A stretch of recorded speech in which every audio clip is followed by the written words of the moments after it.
How to report a bug in Zangi. Alright, Zangi users. Spot something wonky in the app, a glitch, a hiccup. Don't just sit there, report it. Help us squash those bugs and make the Zangi even better. So, how do you become a bug reporting superhero? Easy peasy. First things first, let's go to the Zangi app. The first thing that you can do is recreate the bug. This is super important. You need to know exactly what you did to make the problem appear. What were you doing? Which screen were you on? Take a screenshot or even better, a screen recording. Visuals are the gold. This was exactly what they are saying. Now, for the reporting part, head over to the setting menu, which is usually in the bottom right corner. It's over here. Tap on it. On the settings section, simply find the help or support section. Let's scroll down. So I'm not finding an option for help or support right over here, but there's FNQ. Let's go to there.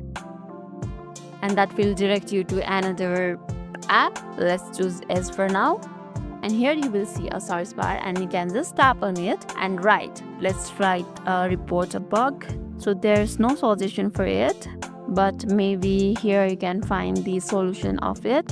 So I didn't find an option to report a bug over here. However, as this is not possible right over here, you can email the support team at support@zangi.com. The rest is up to you. When you are writing the email, be as detailed as possible. Explain what happened, what you have expected to happen, and what actually happened. Attach your screenshot with the screen recording that you have clicked earlier. Include your device model and Zangi version. This info helps them to track down the issue faster. Then hit the send and you are done. So you have just helped make the Zangi a better place. That's all for today's video, and if this video made your day a little bit easier, don't forget to like and subscribe for more amazing tips. Thanks for watching and see you in the next video.